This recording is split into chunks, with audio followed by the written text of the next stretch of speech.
승리하는 교회, 헬퍼 리더십으로 승리하는 교회라는 제목으로 함께 말씀으로 하겠습니다. 요즘 베트남에서 아주 유명해진 분이 있습니다. 박항서 베트남 축구 대표 감독인데요. 별명이 요즘에 쌀딩크라는 별명이 붙여졌습니다. 2002년 한일 월드컵 때 히딩크 감독은 대한민국 팀의 탑 리더였습니다. 총대표였습니다. 박항서 코치는 이때 코치로서 헬퍼 리더십으로 섬깁니다. 헬퍼 리더십은 무엇입니까? 탑 리더를 통해 주어지는 비전이 그 공동체와 모임 안에 잘 흘러가고 이루어지도록 옆에서 헬퍼 또는 돕고 섬기는 것을 의미합니다. 베트남 축구 대표팀은 좋은 성적을, 역사상 최고의 성적을 거두었죠. U23세 이하 대회에서 준우승을 하고 또 아시안컵 대회에서도 준우승을 했습니다. 그만큼 여러분, 헬퍼 리더십은 어딜 가든지 참으로 중요합니다. 오늘 본문을 보니까 8절에 그때에 아말렉이 와서 이스라엘과 르비딤에서 싸우니라 라고 시작을 합니다. 그때에 아말렉이 이스라엘 백성들을 공격합니다. 이 시대의 하나님 나라의 백성이요, 이 시대의 교회라고 할 수 있는 그들에게 위기가 찾아오는 것입니다. 여러분, 교회에 위기가 찾아옵니다. 교회가 그냥 가만히 왔다 갔다 하는 곳이 아닙니다. 아까 연수마귀는 늘 교회를 무너뜨리려고 하는 것입니다. 그때에 바로 교회의 위기가 찾아오는 때입니다. 이때가 지금 어느 때입니까? 지난주에 말씀을 살펴본 것처럼 이스라엘 백성들은 홍해를 건넙니다.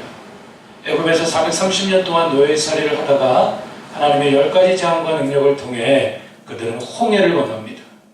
사도 바울은 홍해를 건넌 사건을 고린도전서에서 세례받은 것이라고 해석하고 표현했습니다. 세례받을 때 눈물이 납니다. 세례받을 때 감격이 됩니다. 누구든지, 저도 그랬지만 세례식 때 저도 눈물 많이 흘렸습니다. 너무 감격스럽습니다. 그런데 그때뿐입니다. 거의 다 그때뿐입니다.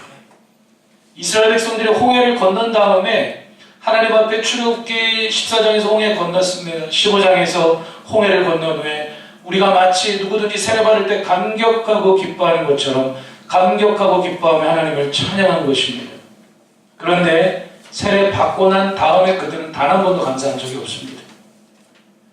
세례받고 난 다음에 그들은 신광야에 들어갈 때 물이 없다고 원망하고 불평하고, 또 무리바에 가서도 또 마라의 쓴물에서도 가는 곳곳마다 그들은 세례받을 때만 그랬지 원망 불평합니다. 이 모습을 통해서 우리는 인간의 악함을 보게 되죠. 우리의 연약함을 보게 됩니다.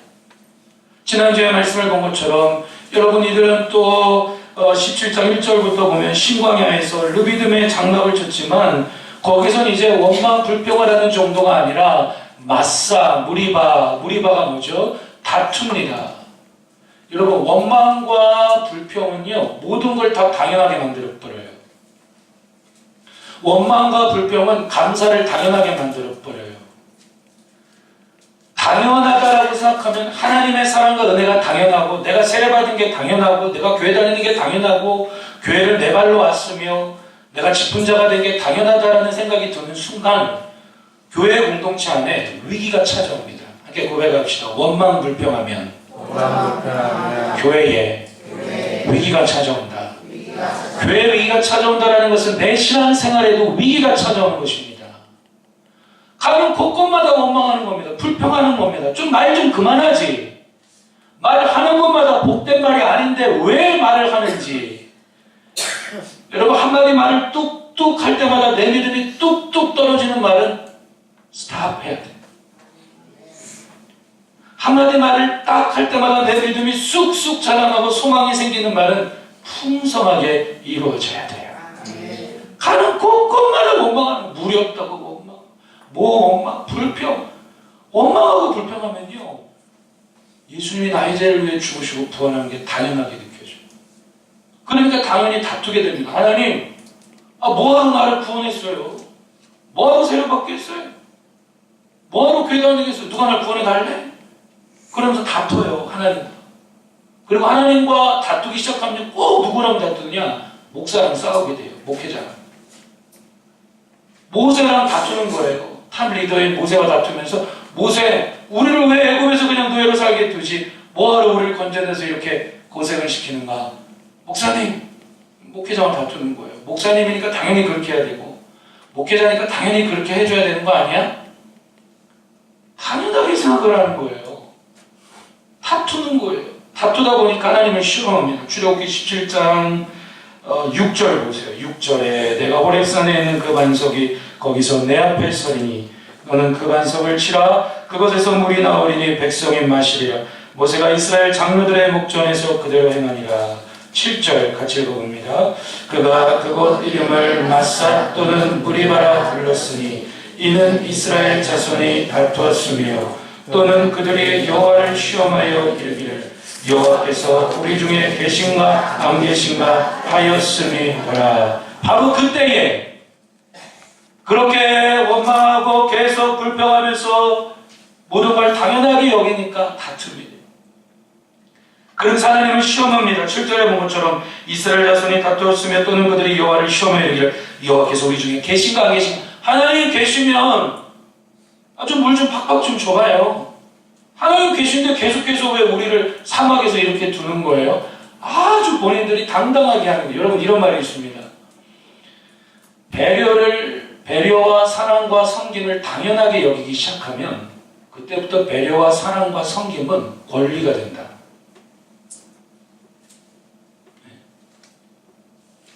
다른 누군가가 나를 배려해주고 사랑해주고 섬기면 여러분 가만히 있으면 안 되는 거예요. 뭐 해야 돼요? 감사합니다라고 꼭 말하십시오. 아니 카톡 한 번이라도 문자 한 번이라도 전화하기가 좀 어려우면 그렇잖아요. 카톡이라도 문자라도 보내서 감사합니다. 고맙습니다. 왜 한 분만 아멘을 하세요? 감사합니다. 고맙습니다. 어렵고 힘들게 신앙생활하는 그리스도인들의 특징이 뭔지 아십니까? 말끝마다 원망해. 말끝마다 불평해. 감사가 없어요. 그렇게 사랑을 받고 섬김을 받으면서도 그걸 몰라.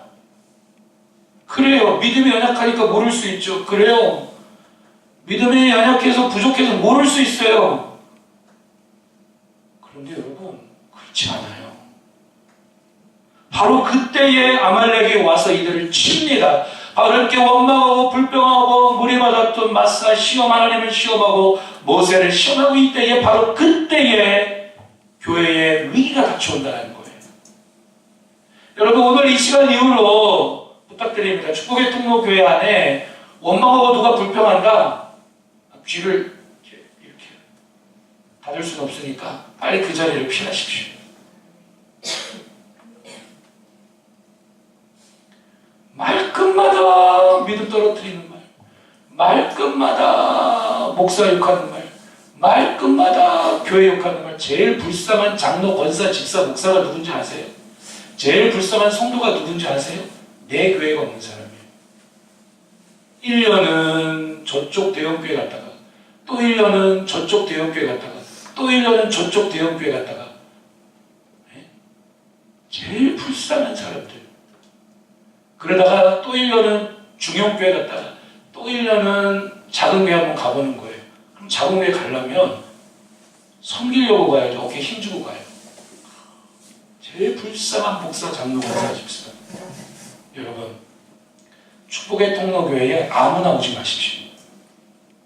그리고 아무나 올 수 없습니다. 축복의 통로교회. 따라합시다. 아무나가 되지 말자. 아무나가 되지 말자. 아무나 오지 마십시오. 하나님께서 불러주셔서 목회자로 사역하도록 불러주시고 장로, 권사, 집사로, 성도로, 동역자로 하나님 나라를 세우고 이 땅에 복음을 전하며 교회를 세워가도록 우리를 이 축복의 통로교회에 지체요, 형제요, 자매요, 동역자요, 성도요, 목회자로 불러주신 줄로 믿습니다. 불쌍한 목사, 장로, 권사, 집사가 또 누군지 아세요? 내가 이 교회 목사예요. 그러면은 이 교회 목사면, 내가 이 교회 장로권사 집사고 이 교회 성도면 제일 불쌍한 사람들이 또 누구냐면 말끝마다 교회 욕하는 사람이에요. 아니 말끝마다 우리 집 욕하는 거랑 똑같은 거예요. 말끝마다 우리 아버지 욕하고 우리 어머니 욕하고 내 아들 딸 욕하고 말끝마다 형제자매 욕하고 똑같은 이치예요. 여러분 교회 위기가 그때 찾아와요. 자, 저를 보십시오. 오늘 말씀에 그때라는 이 세 글자가 매우 중요한데 성경 맥락을 통해서 살펴볼 때 바로 그때 원망불평, 다투고 시험하고 그때에 위기가 찾아오면 아말렉이라고 이방 속에 와서 이스라엘 백성들을 200만에서 300만 되는 이들이 대열을 갖추고 있는데 이들을 한쪽에서부터 공격하기 시작하는 거예요. 이렇게 믿음으로 고백합시다. 교회의 위기를 승리하자. 어떻게 승리했습니까? 여호와 니시라고 했어요. 오늘 본문의 15절에 모세가 제단을 쌓고 그 이름을 여호와 니시라 하고 16절에 이르되 여호와께서 맹세하시기를 여호와가 아말렉과 더불어 대대로 싸우리라 하셨다 하였더라. 여호와 하나님께서 아말렉과 싸우게 해주셔서 여호와 하나님께서 승리하게 해주셔서 이들이 승리합니다. 여호와 니시 고백합시다. 여호와 니시. 여호와 니시. 그렇습니다. 여러분 교회는 늘 문제가 많습니다. 교회는 죄인들이 모이는 곳입니다. 교회는 의인들이 모이는 곳이 아니기에 늘 문제가 많습니다. 그렇지만 머리 대신 예수 그리스도를 인하여 여호와 니시 여호와가 더불어 대대로 싸우기 때문에 교회는 계속해서 이기고 승리하며 이 땅 가운데에 주의 나라를 확장하며 이루어가는 것입니다.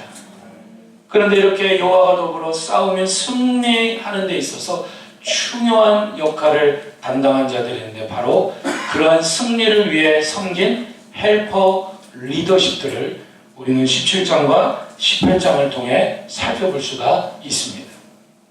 교회의 탑 리더는 목회자이죠. 할렐루야.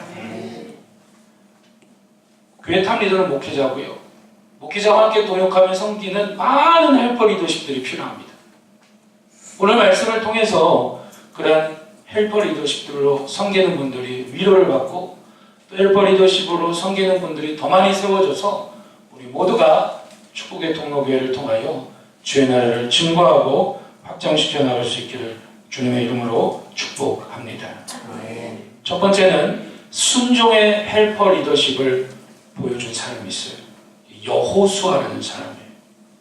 여호수아는 앞으로 모세가 죽은 다음에 이스라엘 백성들의 두 번째 리더가 되어서 가나안 땅을 정복해 갔죠. 오늘 본문을 보니까 여호수아가 나옵니다. 9절에 보니까 모세가 여호수아에게 이르되 우리를 위하여 사람들을 택하여 나가서 아말렉과 싸우라. 모세가 아말렉이 저쪽으로부터 와서 교회 공동체를 막 허물고 뒤흔들고 공격하니까 이스라엘 백성들을 공격하니까 모세가 어떻게 합니까? 여호수아에게 명령을 내립니다. 여호수아야 너는 백성들을 사람들을 택하여서 나가서 아말렉과 싸우라. 내일 내가 하나님의 지팡이를 손에 잡고 산꼭대기에 서리라. 여러분 순종은 하나님의 말씀 그대로 따르는 겁니다. 그런데 다 이해하고 하는 순종이 있어요. 처음 신앙생활 할 때는 다 이해가 돼야 돼요. 작은 오해 하나 때문에 교회 안 나오는 사람들이 무지 많아요. 잘못 알고 있기 때문에. 내 생각으로 알고 있기 때문에. 그래서 하나하나 다 이해해야 돼요. 그래야 이제 조금씩 순종할 수 있어요. 근데 여러분 이제는 신앙생활 하다 보면 믿음이 성숙해질수록 다 이해가 안 돼도 하나님의 말씀이기 때문에 순종하면 뭐가 돼요? 이해가 되는 거예요. 여러분 우리의 믿음이 성장하고 성숙하려면요 내가 다 이해가 안 돼. 그렇다고 해서 그냥 무슨 정신을 빼놓고 무조건 그냥 살아가는 게 아니라 지금 현실적으로 이 상황이 이해가 안 되잖아요. 아말렉은 싸움에 능한 족속이에요. 아말렉 군사들은 싸움에 능한 군인들입니다. 그런데 지금 이스라엘 백성들은 싸워보지도 않았고 군사훈련을 받아보지도 않았어요. 지금 상황이 이해가 안 돼요. 그런데 모세가 여호수아에게 명령을 내립니다. 여호수아야 너는 나가서 싸워라. 왜요? 왜 내가 싸워야 돼요, 모세? 왜 나보고 나가래? 모세 이 상황을 좀 설명을 좀 잘 좀 다 해줘요. 그렇게 하지 않았어요. 여호수아야 나가서 싸우라. 사람들을, 싸움에 나갈 만한 사람들을 택해서 나가서 아말렉과 싸우라. 지금 이 상황이 다 이해가 되지 않는 상황입니다. 그런데 여호수아는 순종함으로 나가서 싸웁니다. 여러분, 이것이 진짜 복된 순종의 모습입니다. 오늘 말씀을 보니까 10절을 보십시오. 여호수아가 누구의 말대로 행하여 아말렉과 싸웠습니까? 성경 자세히 보세요. 여호수아가 하나님의 말씀을 많이 읽고 많이 묵상하고 많이 기도하고 응답받은 다음에 행하여 아말렉과 싸우고 라고 나오지 않았습니다. 성경을 보십시오. 10절에 여호수아가 누구의 말대로 행하였습니까? 모세의 말대로.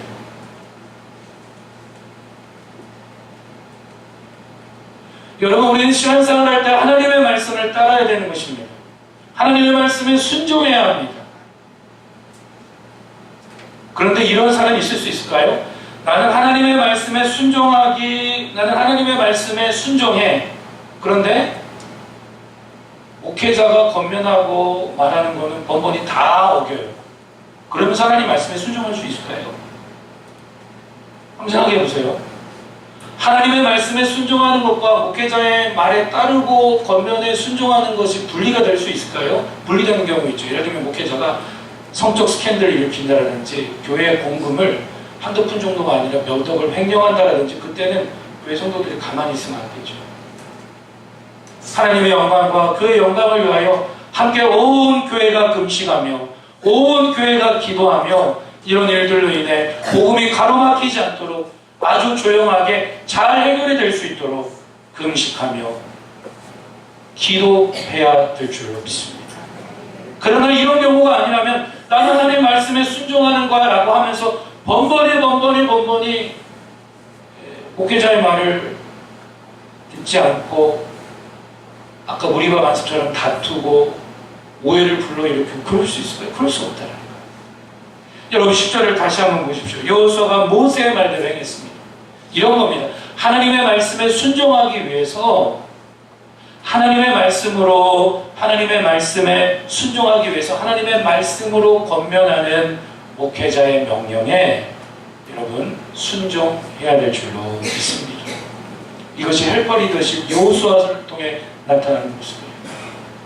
목회자와 성도의 관계에 대해 오늘날 이상한 사람들이 있어요.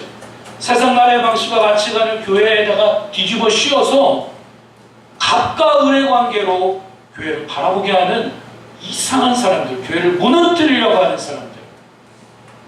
여러분, 목사가 갑입니까? 성도님들은 그럼 을입니까? 때로는 성도들이 교회 갑이 되고요, 목사가 을이 되고, 때로는 어떤 교회의 장로가 갑이 되고, 때로는 어떤 교회 안수집사가 갑이 되고, 때로는 어떤 성도가 그 교회의 갑이 돼요. 와, 아주 갑이 되면 힘듭니다. 이건 다 세상 나라의 방식과 가치관이죠. 하나님 나라의 방식과 가치관, 목회자와 성도는 무엇입니까? 동역자라는 거예요. 우리 함께 고백합시다. 좌우로 축복합시다. 우리는 동역자입니다. 동역자. 무엇을 위한 동역자예요? 하나님 나라를 이 땅 가운데 이뤄가고 그 나라를 이뤄가기 위해 서로를 격려하고 축복하고 연약한 모습이 있으면 일으켜주고 잘못된 모습이 있으면 권면해주며 함께 세워가기 위한 모두가 다 필요하고 모두가 다 귀한 모두에게 다 각양 좋은 은사를 통하여 쓰임받는 동역자요 하나님의 그리스도 안에는 형제와 자매인 줄로 믿습니다. 여러분 이런 말이 있습니다. 목사의 책임은 뭐냐?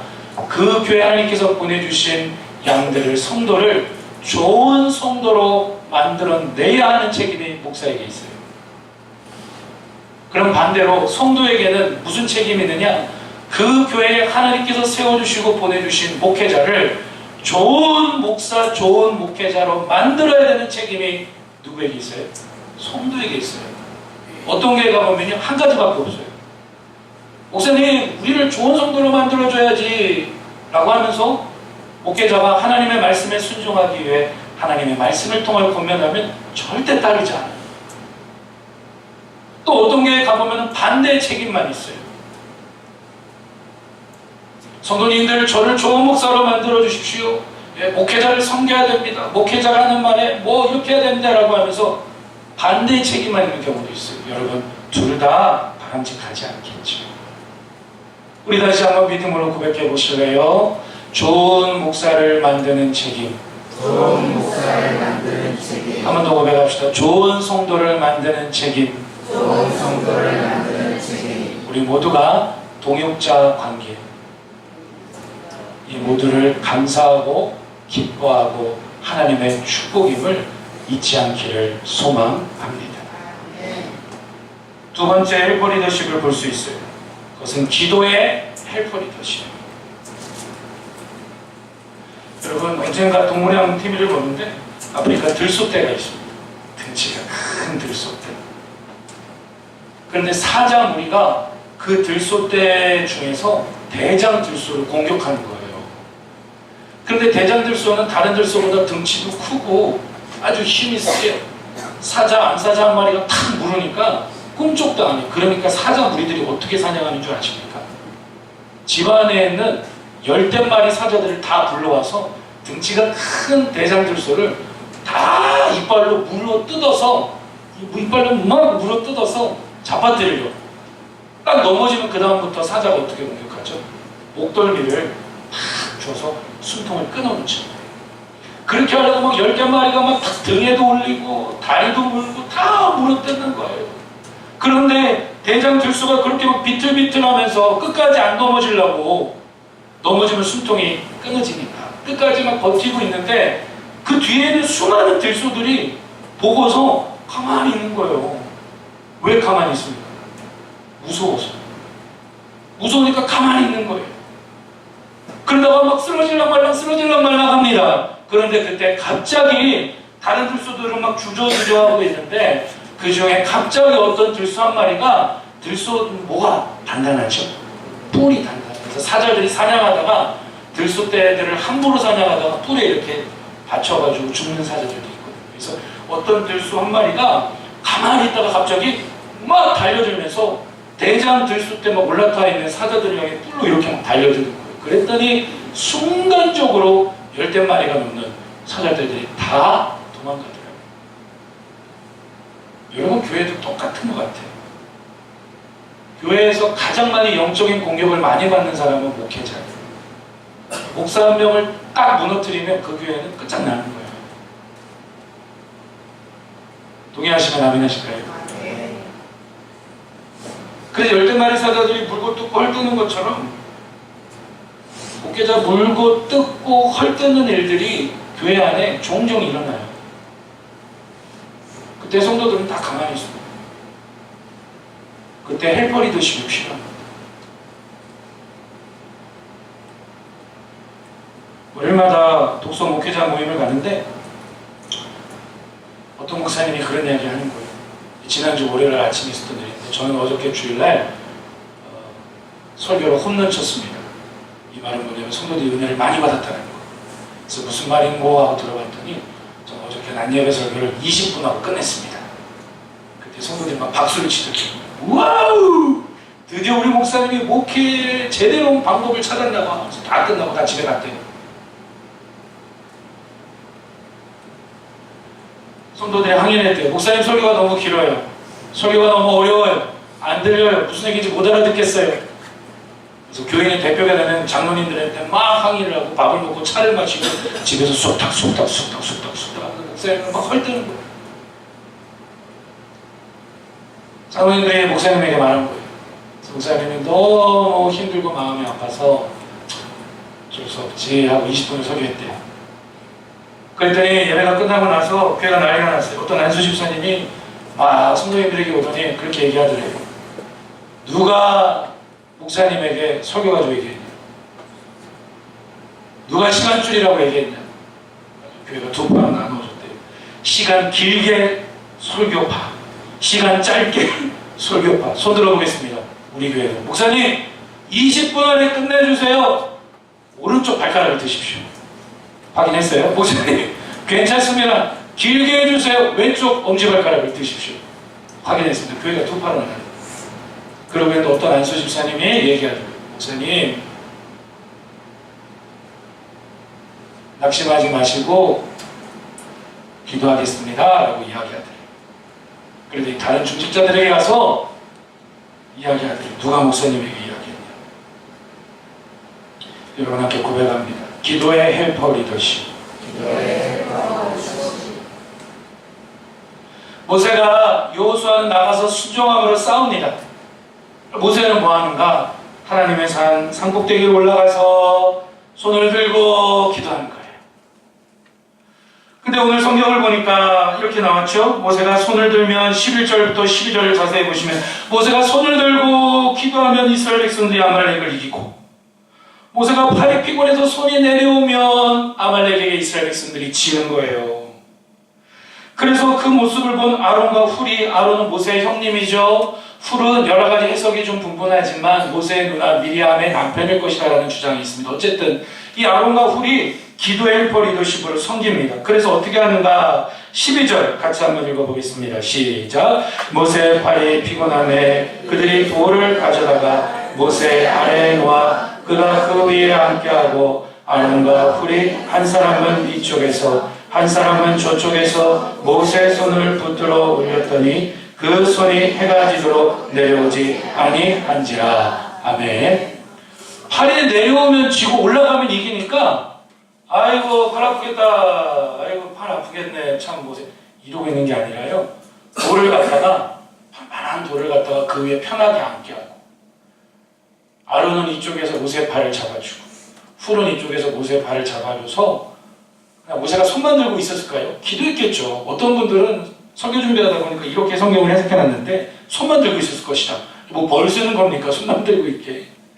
하나님의 능력의 지팡이를 잡고 기도했겠죠. 우리 성도들의 가정이 승리하게 하소서, 일터가 승리하게 하소서, 모든 주의 백성들의 삶 가운데 하나님 나라의 통치를 받고 나타나는 제자리로, 제자로 축복의 통로로 주요 날마다 살아가도록 위로하시고 축복하여 주시옵소서.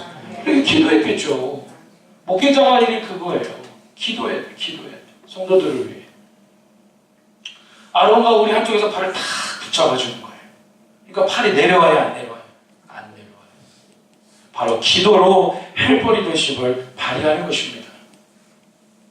예수님께서 십자가를 지시기 전에 겟세마네 동산에서 인류의 죄를 이제 담당하기 위하여 십자가를 지시기 전에 기도한 장면을 보면 우리는 이것이 무엇인지를 더욱더 이해할 수 있습니다. 마태복음 26장 38절을 보니까 이렇게 나왔어요. 이에 말씀하시되 내 마음이 심히 고민하여 죽게 되었으니 너희는 여기 머물라 나와 함께 뭐 하자고요? 깨어있자. 나와 함께 깨어 기도하자. 왜? 예수님이 이제 인류의 죄를 다 담당하기 위해 십자가를 져야 되니까 너무 고민스럽고 마음이 고통스러워요. 물론 그렇게 해야 되지만, 그래서 제자들에게 나와 함께 베드로야, 야고보야, 요한아 나와 함께 기도하면서 좀 깨어있자. 우리 마태복음 26장 40절 말씀 한번 읽어보겠습니다. 제자들에게 오사 그 자는 것을 보시고 베드로에게 말씀하시되 너희가 나와 함께 1시 동안도 이렇게 깨어있을 수 없더냐. 아멘. 그러나 제자들은 깨어있지 못했어요. 잠들었어요. 여러분, 아론과 훌이 모세의 팔을 붙잡고 뭐 했겠습니까? 기도했을 수도 있지만 모세의 팔만 붙잡고도 있을 수도 있어요. 언젠가 제가 2014년도부터 이제 그전에 계시는 목사님 은퇴하시고 원로 목사님이 되시고, 제가 2014년도 4월부터 이제 본격적으로 다른 목회를 시작했던 것 같아요. 이제 15, 16, 17, 3년 지나고 올해 18년째가 4년째인 것 같은데, 담임 목사 되고 여러 번의 교회가 공격받을 때가 있었어요. 그때 저희 교회 상태는 똑같았어요. 원망, 불평, 말끝만 하면 교회 욕하고 헐뜯고 다투고 시험 들었다 하고 똑같아요. 성경과. 그때에 너무 힘들어서, 저만 힘들었겠습니까? 성도님들도 힘들 때가 있겠죠. 목회자로서 뭐 할 일이 기도밖에 없어요. 새벽에 기도하는데 그날에 제가 기억하기로 많이 안 났었어요. 새벽에. 제가 혼자 너무 마음이 괴롭고 그래서 방법이 없으니까 뭐 싸울 수도 없고 뭐 그럴 수도 없으니까 기도해야 되잖아요. 그래서 기도하는 거예요. 기도하는데 저도 모르게 이제 막 강대상에서 무릎을 꿇고 기도하는데 그때 누군가가 어떤 마음으로 불렀는지 모르겠지만 그때 막 눈물이 엄청 났었어요. 엄청 위로가 되고 갑자기 예배절 뒷편에서 누가 불러 이런 찬양을 누군가가 부르더라고요. 당신이 지쳐서 기도할 수 없고 눈물이 빗물처럼 흘러내릴 때 주님은 우리 연약함을 아시고 사랑으로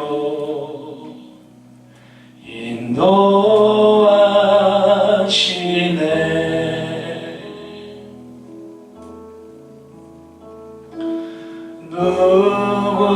누군가 널 위하여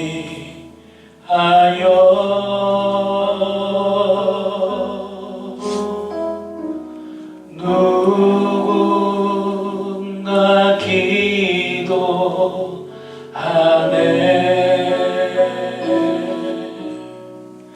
내가 홀로 외로워서 마음이 무너질 때 누군가 널 위해 기도하네.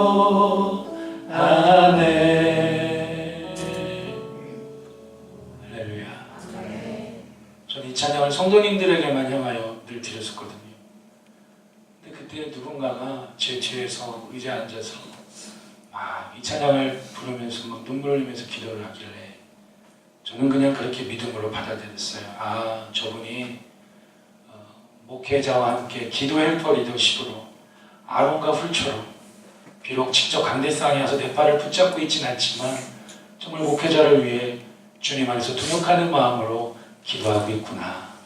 아, 정말 축복의 통로교회는 좋은 교회고 정말 소망이 있는 교회구나. 그런 생각을 갖고 힘을 얻었던 적이 있습니다. 여러분, 예수님께서 말씀하셨습니다. 제자들에게 너희가 한시 동안이라도 잠깐이라도 나와 함께 있을 수 있지 않겠느냐, 없느냐. 이 말은 무슨 얘기냐면 꼭 기도할 때 아론과 우리 모세의 팔을 붙잡고 모세처럼 열심히 기도했을까요? 물론 그럴 수도 있습니다. 그러나 여러분, 더 중요한 건 뭔지 아십니까? 함께 하는 거예요. 때는 성도님들이 새벽에 나와서 막 졸 때 그냥 그것만으로도 막 감사하더라고요. 왜냐하면 이 마음의 어떤, 이거 뭐 다 설명이 안 되지만 예수님 십자가를 지게 된 제자들에게 원했던 건 너희가 정말 나와 기도하자라는 것도 있을 수 있지만 더 중요한 건 뭐냐면 그저 내 옆에 좀 있어 달라, 그거예요. 누구 옆에 있어 달라고요? 예수님 옆에 있어 달라고. 똑같아요. 여러분, 교회가 승리하고 저희 교회가 매 한 해 한 해마다 새로운 도전하라고 나름대로 뭐 대형교회는 아닙니다만 하나님 주신 건강한 비전을 따라 한 영혼 한 영혼 세워가며 믿음이 성장하고 하나님 나라를 증거하고 있습니다. 여러분, 그럴 때마다 때때로 위기가 있습니다. 그럴 때마다 여러분, 아론과 훌처럼 기도의 헬퍼 리더십으로 목회자와 함께 손을 들고 주 얼굴을 구하며 기도할 수 있는 그런 헬퍼 리더십들이 여러분 더욱더 많이 세워지기를 주님의 이름으로 축복합니다. 마지막 세 번째는 권면의 헬퍼 리더십을 살펴볼 수가 있습니다. 이제 출애굽기 18장을 보면 모세의 장인 이드로가 모세에게 옵니다. 모세가 이제 미디안강에서 40년 동안 지낼 때 결혼을 했죠. 그때 만났던 그 장인 이드로가 소식을 듣고 모세에게 와서 여러 가지 이야기를 하다가 하루 종일, 여러분 안산 시민을 합해도 100만이 안 되는데 이스라엘 백성들의 숫자가 200만에서 300만 되니까 얼마나 많아요. 하루 종일 모세가 한 사람 한 사람 이야기 다 들어주고, 모세 이건 어떻게 해야 돼, 이건 저렇게 해야 돼요, 이렇게 해야 돼요, 하나하나 다 이야기해주고 재판을 해주고 있는 거예요. 서로 막 또 오해가 생겨서 이스라엘 백성들끼리 싸우고 또 삐지고, 그럼 또 그거 중재해주고 해결해주느라고 모세가 막 파김치가 돼 있으니까, 모세장인 이드로가 그 모습을 보고 뭐라고 하냐면은 출애굽기 18장 18절을 보면 이렇게 이야기합니다. 출애굽기 18장 18절에 너와 또 너와 함께한 이 백성이 필경 기력이 쇠하리니 이 일이 내게 너무 중함이라. 내가 혼자 할 수 없다라고 이야기를 해요. 그래서 이드로가 지혜를 가해서 좋은 방법을 알려주는데, 출애굽기 18장 22절 26절을 보니까 어려운 일, 큰 일은 누구에게 가져와요? 모세에게 가져오고, 작은 일은 부장들을 세웁니다. 어떤 부장을 세우느냐? 1000부장, 100부장, 50부장, 10부장. 다 같이 한번 따라해 보겠습니다. 1000부장, 100부장, 50부장, 10부장. 자, 1000부장, 100부장, 1000명, 100명, 50명, 10명을 관리하고 섬기는 권면의 헬퍼리더십으로 섬길 만한 부장들을 세웠어요. 자, 22절 보세요. 그들이 때를 따라 백성을 재판하게 하라. 부장들이 큰 일은 모두 내게 가져갈 것이요 작은 일은 모두 그들이 스스로 재판할 것이니 그리하면 그들이 너와 함께 담당할 것인즉 일이 내게 쉬우리라. 그 다음에 26절 같이 읽어봅니다. 그들이 때를 따라 백성을 재판하되 어려운 일은 모세에게 가져오고 모든 작은 일은 스스로 재판하더라. 이렇게 하면서 권면의 헬퍼 리더십을 세우는 겁니다. 자, 교회에 위기가 올 수 있습니다. 우리 안에 여전히 육체의 정욕이 남아있기에 하나님의 크신 사랑과 은혜를 경험했으면서도 여전히 내가 나의 삶의 주인공, 왕이 되어 살아가려고 하는 마음속에 우린 살아갑니다. 그래서 그렇게 하면 안 된다는 것을 알면서도 원망불평하고 시험 들고 다투고 할 때가 있어요. 여러분들 반드시 교회 위기가 찾아옵니다. 그때 위기를 돌파하기 위해서는 탐 리더의 목회자는 말할 것 없이 기도해요.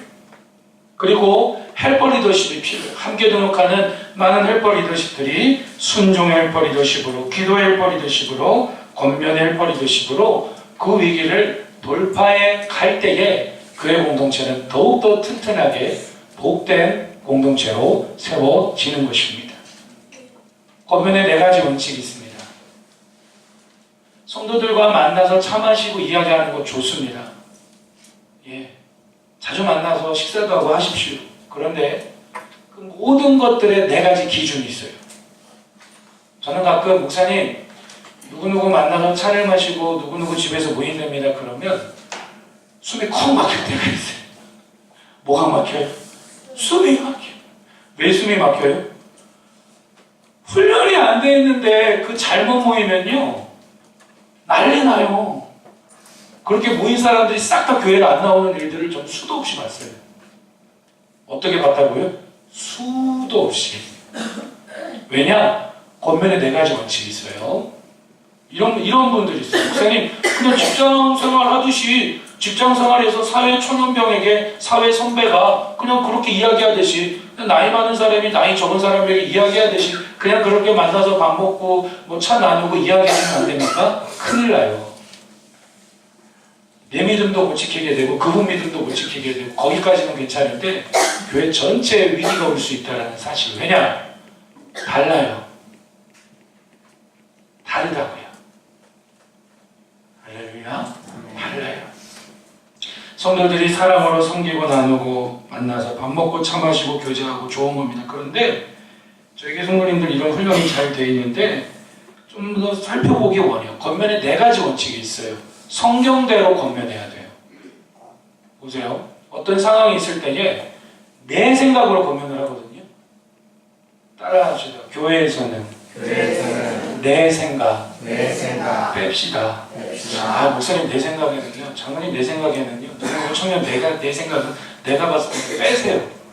신앙생활 하면서부터 그걸 빼야 돼요. 물론 이제 표현은 내 생각이라고 나가겠지만 그 모든 중심은 다 말씀대로 성경대로 이루어져야 합니다. 집사님 감사원금을 얼만큼 드려야 돼요? 그럼 내 수준으로 이야기를. 내가 예를 들어서 한 달에 감사원금을 1000원밖에 안 드려. 극단적인 예를 드리는 겁니다. 이제 교회 처음 나온 분이 물어보는 거예요. 감사원금을 얼만큼 드려야 돼요? 자기는 한 달에 1,000원밖에 안 드려. 그러니까 자기 수준으로 그냥 대충 드리면 돼. 그러면 안 돼요. 내가 성경대로 다 못 산다 할지라도 항상 무엇대로 얘기해야 돼요? 성경대로. 저도 그렇게 때로는 잘 못하지만 그래도 하나님 말씀에 감사원금은 감사하는 것만큼 믿음대로 드리라고 했으니까 그렇게 해야 복이 되는 거니까 그렇게 우리 드립시다. 그렇게 얘기할 줄 알아야 돼요. 예를 들어서 누가 교회 안 가 그랬어요. 그러면은 성경대로 권면을 안 하면 어떻게 되죠? 왜 안 가? 그래요. 그럼 이유를 막 얘기해요. 그럼 뭐라 그래요? 나도 안 가야겠네. 안 가는 게 당연하네. 이렇게 되는 거예요. 그게 아니라 성경대로. 할렐루야. 할렐루야. 그래야 교회가 승리하는 거예요. 나도 신앙생활이 복이 되는 거예요. 잘 들으세요. 나도 그렇게 다 못 산다 할지라도 항상 무엇대로 권면해야 된다고요? 성경대로. 또 한 가지는 설교 방향대로 권면해야 돼요. 목사님 누구누구 집에서 많이 모인대요. 왜 모일까? 왜 모일까요? 왜 모일까요? 좋으니까 모이죠. 서로 차도 마시고 텔레비전도 보고 그래서 연예인 얘기 막 하다가 요즘에 누구 그랬대 저랬대 막 하다가 결국은 성도들끼리 모이면 무슨 얘기 나와요? 교회 얘기 나와요. 교회 얘기 나와서 좋은 얘기하면 좋은데 꼭 무슨 얘기예요? 거기 없는 사람 이야기하게 돼 있어요. 거기 있는 사람 이야기 해요 안 해요? 절대 안 합니다. 그럼 칼같이 지킵니다. 우리가 지켜야 될 영원한 원칙이니까. 거기 없는 사람에게 꼭 그래서 이제 목사님부터 장로님까지 교환밖에를 다 들었다 놨다 극단적으로 예를 드는 거예요. 네. 설교 방향대로 권면해야 돼요. 권면하려고 서로 교제하는데